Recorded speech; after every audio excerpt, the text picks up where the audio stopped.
Hello. It's fair to say it's been a pretty crazy couple of weeks in refereeing, especially here in England.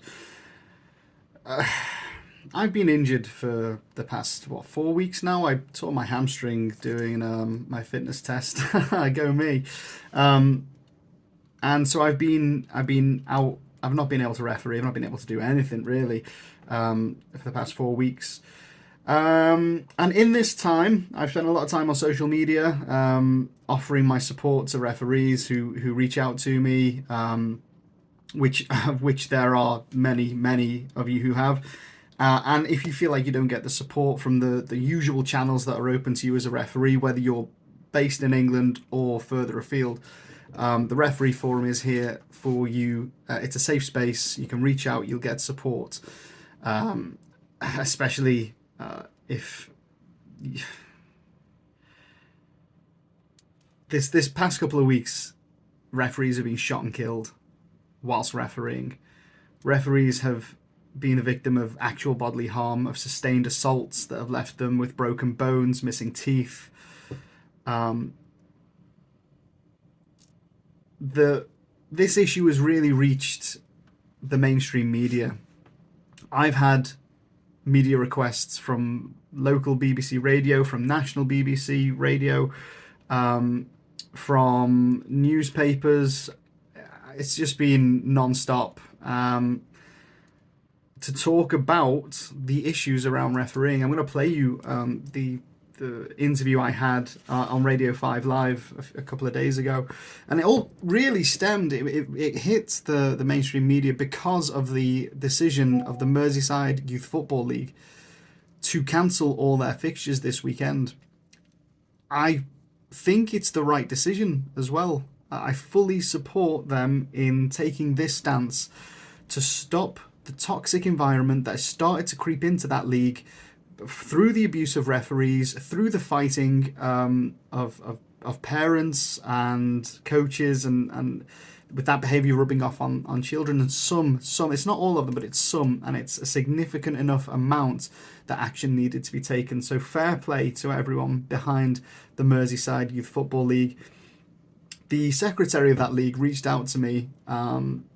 We know each other. We chatted. I did some finals. I refereed some finals for that league last season. It was a lovely day. It was really well run.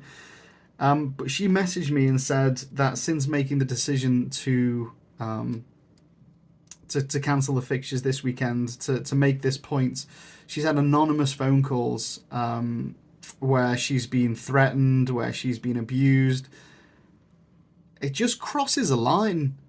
It's not about football or refereeing or anything like that anymore. It's crossed a line. It's criminality. And I can't believe that people are willing to act this way over a game. It's a game. It's not that serious. There's people, oh, but there's so much money involved. Oh, you think it's not important.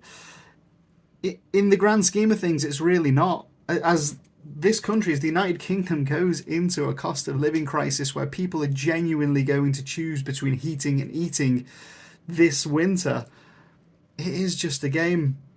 We'll enjoy it for as long as we can, but I feel like it's dying. It's definitely not the game it was when I started refereeing 20 years ago, and it's not got better. And what are the answers? Well, I mean, I made some notes, right, to talk about in this little intro to the podcast. Body cams, I think, will help. I don't think they're the answer. People are like holding it up as if it was a golden chalice. Just let us wear body cams, it'll fix everything. It won't. It'll capture a lot of what goes on and maybe act as a deterrent. But truly, if it was a deterrent, the police who wear body cams, security who wear body cams, Weatherspoons pub managers who wear body cams would immediately, the abuse that they receive would end because they were wearing a camera, but it doesn't. So I don't think this is the big fix that everyone is hoping it will be. And the FA really don't want to see it brought in anyway. I mean, IFAB gave the all clear for England to host trials of body cams this season. Nowhere's done it. Nowhere has done a body cam trial this season. And the latest from the FA is that you can expect to have body cams at the beginning of next season. I think it'll be too late. There's already about 4,000 referees short in England for the games that are needed. You can probably double that by the end of this season for the amount of assaults and abuse that's going on. I'm really disappointed as well that the Referees Association, who are the closest thing that we referees have to a union, aren't a bit more... I don't know, they should be standing up more for us. You know, you look in the news and you've got the RMT, the Transport Union, the Royal College of Nurses, you know, all standing up through these unions for better working conditions. Well, if we as referees are self-employed and that's our union, we really need to be taking them to task and say, look, our working conditions are horrendous. We really have no guaranteed safety when we go out to referee. Things need to change, and you need to be the ones that are standing up for us and bringing it to the forefront. Paul Field, if you get wind of this, or if someone forwards it you, whatever, please, I mean, I've got you these, I'll call you myself. Come on, chat to me. Tell me what you're doing. This is the thing, you might be doing loads. You might, behind the scenes, loads might be going on. But nobody knows. Nobody knows what if you are in fact doing what we hope that you are doing. So come on, talk to us. Be a bit more public about it. In 2012, a referee in Holland was murdered. He wasn't a referee. He was an assistant referee. He was volunteering to run the line at his son's football match, and he was set upon and murdered by those youth footballers. In the weeks and the months that followed, Dutch football changed dramatically, like fundamentally changed. They said, this is disgusting, this cannot carry on, and we as the football governing body of this nation will do what needs to be done to ensure it doesn't happen again, or to minimise the risk of this ever happening again. Electronic ID was brought in. Every player had an ID card, which if the player didn't bring to the football match, if the referee didn't see it, they did not play football. How many times do you know that a player has been sent off the week before and the next week he still turns up, or he plays for a different team with a different name? Happens a lot more than you think. A lot more than you think. So that would stop that. Punishments would actually mean punishments. Referees, when they are victims of assault and abuse, need to stop, in the eyes of the County FA and the Football Association, they need to be, at the moment they're just seen as a impartial witness to things, but that does not reflect the reality of it at all. If you are a referee and you are abused or assaulted or anything like that, you are a victim. You are a victim of that circumstance, and you need to be treated as such by the powers that be. At the moment, referees get no closure whatsoever if they are abused and assaulted, to the point where it goes to misconduct, it goes to a hearing, and is dealt with that way. I've no idea if the kid that kicked me last year, the 13-year-old who kicked me, no idea what his punishment was. There was a team last year that withheld their payment from me for, I think, about 3 or 4 weeks. 21 days it was, 21 days, because I put it on social media, and then 21 hours later, I had been paid, because the league were embarrassed that I was up there saying, I've been shortchanged here, not being paid. The secretary of that league I spoke with messaged on WhatsApp, and I said, look, it's been 3 weeks, I've not been paid, and are they even getting punished? And his words to me were, it's not the referee's place to know who gets punished and what the punishment is. Well, how do referees get closure? How do referees move on mentally? I mean, not getting closure for something like abuse, assault, is not good for a referee, for a person, for a human being's mental health. You talk to anyone who's gone through any sort of traumatic situation, and the most important thing is the ability to have closure and to move on. And that is not happening now. It does not happen. The duty of care lies ultimately, I think, with the Football Association nationally. If we as referees cannot have our safety guaranteed when we go out,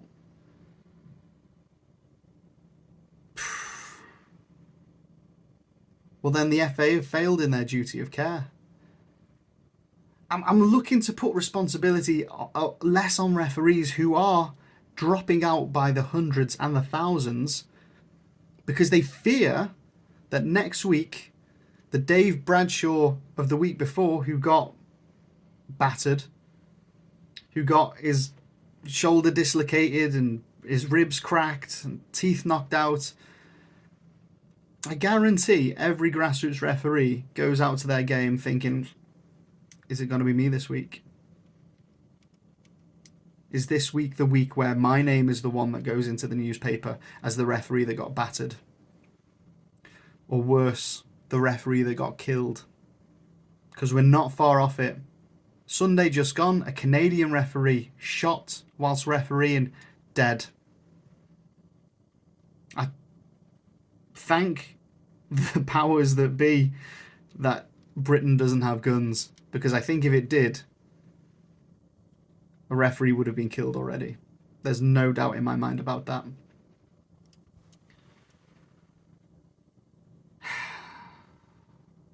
It's a really depressing time to be a referee. I thought last season was bad, but this one is worse. And there are some answers. There's a lot of conversation. But what we really need to see is action.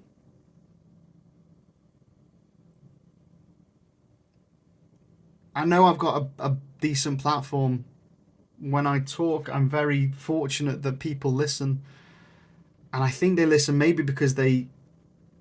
You know when you go through the shit together and you have that commonality, oh yeah, I've been through that too. But on a massive scale of every referee. I think we could all sit together in one huge room and just be like, right, I'm going to tell you a story and I guarantee it'll have happened to you. And it's about getting abused. It's about getting your physical, you know, if you're a bit chunky, you get called a fat cunt. If you got no hair, you get called a bald cunt. If you don't give someone a throw-in, you get called a cheating cunt. I'm apologising for the language, but this podcast is for referees. And if you're a referee that hasn't been called a cunt in England, then I would love to know where you referee. I really would. Don't get me wrong, when I get called it, the red card comes out. But it's a game. I just need to keep reminding everyone it's a game. It's a game. Why have we got toddler mentalities in adults? Why are people throwing tantrums to the states that they do? I don't know. I don't know. This is the thing. I don't know what the source of it is. You know, you got to treat the source and not the symptoms. What's the source? Anyway, here is the interview I gave to Radio 5 Live a few days ago. And at the end of the interview, I'll end the episode. I would like future podcast episodes to involve more grassroots referees. I know I've been quiet on doing podcasts, and it's because I've been so busy with work, with real life, and all that sort of stuff. But it's something I'd like to pick up again. So if you would like to talk to me on camera, over Zoom, whatever, I'll find a way to make it work and to get your voice heard. Because I think what is beautiful tragically beautiful about this situation is the amount of referees that have felt emboldened enough to go on to the radio or to write on social media or to leave comments to newspapers saying, look, here's how it is.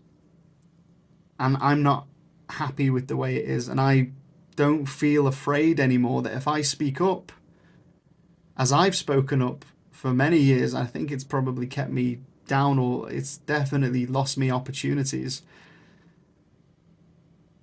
But I just want a better life for referees. That's all I want.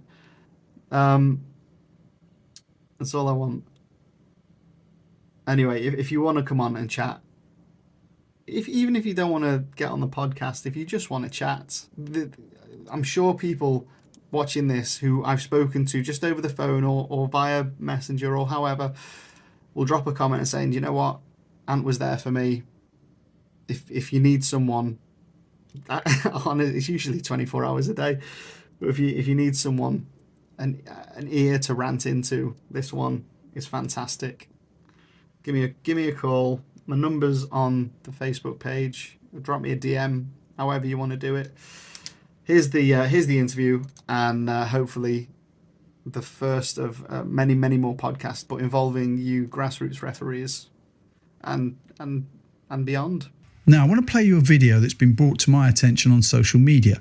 It's from 2018, and it's NCAA basketball coach Frank Martin giving his thoughts on parents who berate coaches and referees at their schools' children's sports matches. Just to give you some context, college basketball is a big deal in the US, and if you're an NCAA coach, you're a pretty big deal. The reason that we're going to play this now is because we're talking about the abuse that referees have been getting, which has led to the Liverpool Youth League cancelling all their games on Saturday. Just listen to this. I know this. I'm the most animated coach that you've probably ever seen when my team's playing. I go watch my kids play. I don't say boo. I don't wave my arms. I don't try to coach my kids. With all due respect to most parents out there, I probably know more about basketball than most of them, okay? But I sit in the stands and I don't say a word. There's two guys refereeing a fourth grade game on a Sunday morning. What can they possibly be making? $20 a game? I used to do that. I used to make $12 for 10 and under, 15 for 15 and under, and 17 or 18 bucks for high school age kids, okay? So on a Sunday morning, instead of being in church, those guys are out there trying to make a couple bucks to pay their bills, feed their families. Do you think they really care what fourth grade team wins? Do you really think that they sat at home and said, I can't wait to officiate that game tomorrow because that one team, I can't wait to get that 10-year-old kid and embarrass them in front of people? Do you really think that's what they're doing? I don't try to tell my kid how they should play. You know what I tell my two boys when they come ask me, Dad, why are you asking me, man? I didn't run your practice. Go talk to your coach. But don't talk about your coach in front of me, man. Because if you are, then you're not playing basketball. You don't understand why you didn't play better? Go talk to your coach. I'm not your coach. I'm your dad. Somebody disrespects you, then I'm here. If you fail, good. Deal with it. I'm going to help you get up. But don't come talk to me about coaching. I do this for a living, man. I'm not going to criticize a guy that's trying to help you. And then the other part. So that's the officials. Do you think those coaches coaching fourth grade kids are making any money? So there's someone that's giving of their personal time on a Sunday for free to help other people's children. Yet we're going to have the adults in the stands yelling obscenities at the officials, criticizing every decision the coach makes, yelling at the kids like the kids, they're 10 years old, man. There you go. Frank Martin giving his thoughts on parents who berate coaches and referees at their children's sports matches. I promised you we were going to talk about this every day this week because it's got to the point now where I cannot see in the future why any young person would want to referee a football match. And it's creeping into rugby as well, I've been told as well, anecdotally. We're going to continue this conversation after the news. The voice of the UK. This is BBC Radio 5 Live. I'm going to read you out a statement from the East Manchester Junior Football League. And it reads as this: Unfortunately, the warning was not heeded and a serious incident occurred at our under-7s Tameside Stadium venue on Sunday. And whilst I'm not prepared to go into the details in this statement, one under-7s team has been expelled from the East Manchester Junior Football League. An under-7s team has been expelled. From Manchester to Surrey, Redcar to North Wales, over the past 48 hours, since I started talking about the abuse of referees in grassroots football, we've been inundated with stories from people up and down the UK. Tony and Claire talked about it in Drive. Nikki Campbell talked about it. From a mum who said she didn't like the boy her son turned into when he played football. A referee who had to be escorted back to his car last Saturday because of concerns for his safety. Across our programmes here on 5 Live, you've been getting in touch with your own experiences. So my question today is, where do we go from here? How do we fix this? Yesterday on the show, I spoke to Dave Bradshaw. He was knocked unconscious while refereeing an adult game in the South Lancashire Counties League earlier this month. He was left with cracked ribs, a dislocated shoulder, whiplash and concussion. Here's some of what he said to me. I can't understand why referees, we don't have body cams, and they're saying the FA saying there's not the money to do it. Well, there is the money. Your Premier League, it's £1 billion sport. Is that what the FA is saying? That's what we told the certain parts of the FA saying that they could not fund it. But we've just been trying to get this body cam for a while. This should be done. I know there's no excuse whatsoever. It's actually a deterrent. And I fear, and I've said this a few times, I fear that one referee sooner or later could get killed. So, solutions. Rather than us just recycling all the issues, because we're very clear now, football has an issue. Grassroots, children's football has an issue. So is the answer body cams, harsher penalties, or is the problem deeper and more difficult to resolve?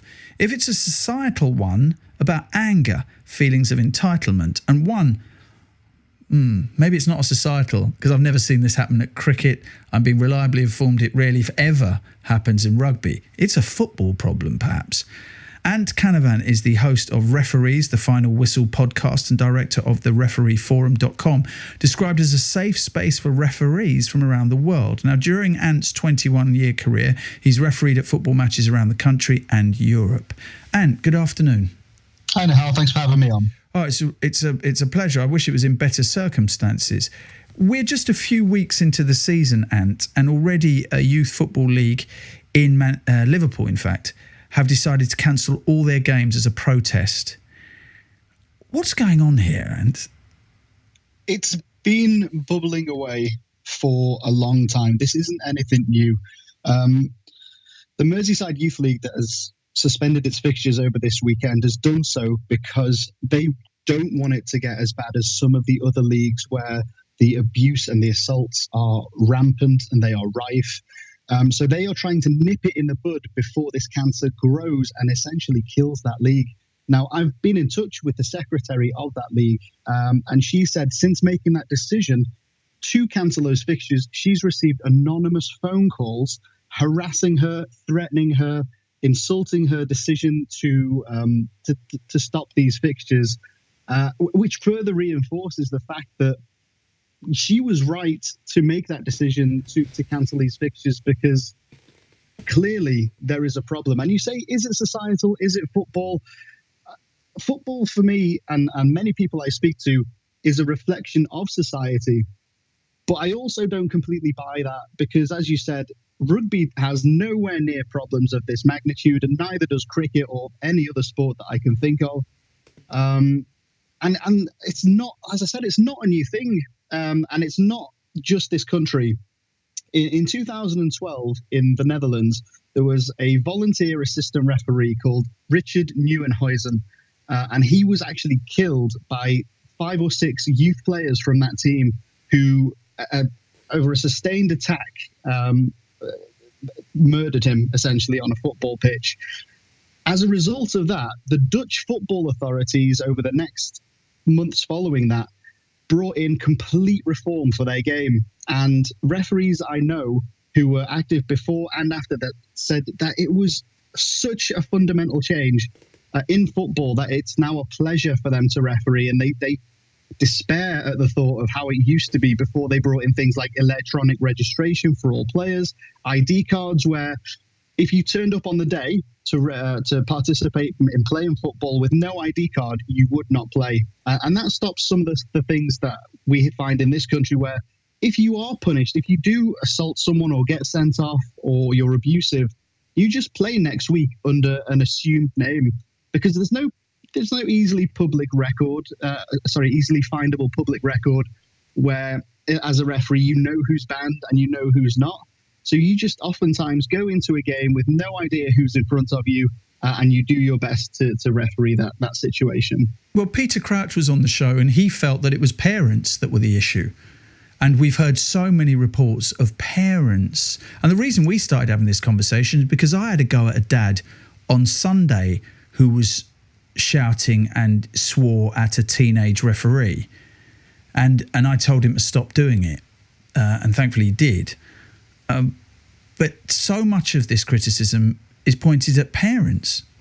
What do we do with parents? Yeah, justifiably so. I wish more parents were like you. So many of them turn a blind eye to the loud parent further down their own touchline who is abusive and who is insulting to a referee. And I think a lot of clubs, they've got their welfare and their safety officers and whatnot. But the clubs themselves need to police their own behaviour a lot of the time. Because if it gets to the point where the referee has to intervene with that sort of behaviour, it's already crossed the line. And often, as referees, we're not given the training to de-escalate those sorts of situations. Our expertise and our training is inside the white lines. So to control an irate parent is not something we've been taught how to do. So what are the solutions? We've had a text from Howard in West London. He's a youth coach. He says banning parents from the touchlines might be the answer, that most kids don't want their parents watching them anyway, let alone, in his words, if they are screaming psychopaths. But I have to say, the parents that watch my son's team, Stockport County Colts, we sit there, and actually they're a really nice bunch of people. And it brings me great joy to watch my son play football. The idea that I couldn't watch him playing football would be heartbreaking for me. And that's understandable. It's punishing everybody for the acts of the minority.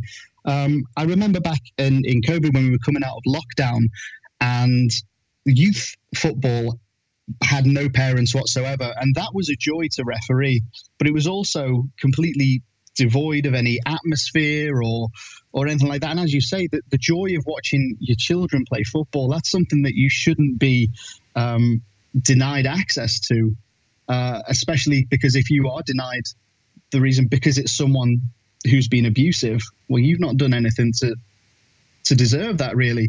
Now, I also referee the Premier League academy football, so Liverpool, Everton, anywhere from under 7s to under 18s. They have parents come along and watch the games, and they know if their behaviour breaches that club's code of conduct in any way, shape or form, the child is withdrawn from that academy. So they don't get to play for Liverpool or Everton anymore. And I think maybe that framework needs to be taken from the academy system and put into normal grassroots youth football. And I'm sorry if you do have allowed parents, but the child is the one that actually has to be taken out of that team. I know that's really going to wind some people up, but the sins of the father do need to be addressed by potentially removing the child from the football club and denying them that opportunity to play. So let's get a clear idea of the sanctions that are currently available to a referee when he or she faces the kind of abuse that we have heard time and time again. What can they do?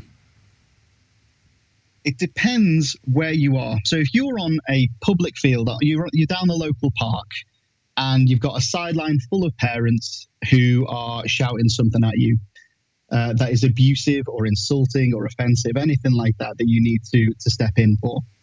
You can talk to the manager of that football team and say, look, you're responsible for the behaviour of your touchline. It's not acceptable at this moment. I need you to talk to them or move them on.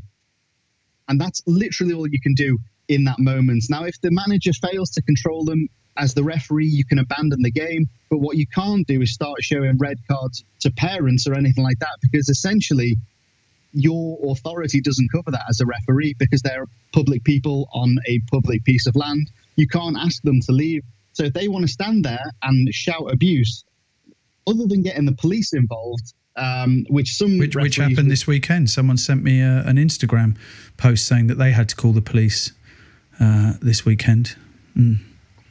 Which, I mean, if that's the way we've got to get, it's a very American way of dealing with things, to call the police over what is a civil disagreement, really. But if it's threatening behaviour, which, you know, I know referees as young as 14, 15, 16 years old who are subjected to threatening behaviour from sidelines, I think at that point, get the police involved. That's what needs to happen. But if it's an adult and you're an adult, it's adults football, maybe getting the police involved is a bit overkill. Well, it feels like we're at a tipping point, Ant, whereby just weeks into the season, this is already a massive problem. And it feels like drastic measures need to be taken, like kind of being a bit softly about this. Clearly, Ant, has not worked, has it? No, I absolutely agree. Youth football especially seems out of control. I give you my own lived experience. Last season, I was kicked deliberately by a 13-year-old player. As I'd blown my whistle for half-time, I bent down to pick up the ball, and as he was passing me, he lashed out and kicked me. I showed that player the red card in line with the laws of the game, as I should. He acted in a violent way to me. And his manager came over and said to me, "What have you sent him off for?" What? I said, did you not see? What? He kicked me. I said, yeah, I saw that, but that's never a red card. What? Now, if that is the attitude that we as referees have to deal with, then I absolutely What did he think was a red card? Like rolling a tank on and taking you out with a bazooka or something? I mean, in what world is this coach? Like, if that was a coach, and I have to say Gordon and Ian, who coach my son's team, are brilliant. If that coach said that, I said, I don't want my son playing for, or my daughter playing for a football team that has a coach who thinks it's acceptable for a child to kick a referee. I mean... I was absolutely speechless. I did not know what to say at that point. Well, how far into the game was this, Ant? This was half-time, so I'd blown my whistle at half-time. The players were making their way off the field. One had passed the ball to me.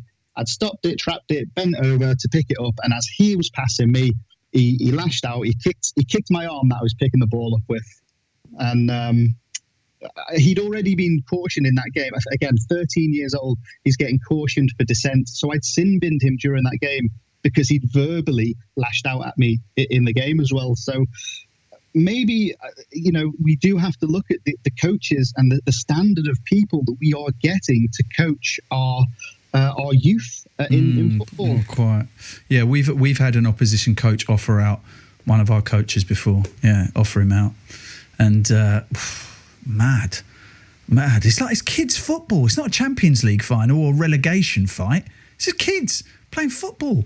Well, I remember playing in the 1990s when I was playing youth football, and I never thought I must win this game at all costs, whether it was a league game, a cup game, a final, whatever. I always thought I'm just having a kickabout with my mates at the weekend. It seems now that the coaches and the kids have this win at all costs mentality. And even at under sevens, the East Manchester team that has been expelled, the coaches are clearly across the line because their desire to win has outstripped everything. Their ethics, their morality, their anger, their frustration. Doesn't matter. They just want to win the game at any cost. And there's no checks and balances. Youth coaches and managers are insulated from feedback. They get their qualifications. They start managing a team. There's no, as far as I'm aware, no formal review process to see, actually, are you a suitable person to be coaching a youth football team? Yeah. We need maybe better checks and balances. Well, quite. Ant, good to speak to you. Thank you very much. Thanks for having me on, Hal. Cheers. Ant Canavan there, who is host of Referees, the Final Whistle podcast and director of the refereeforum.com.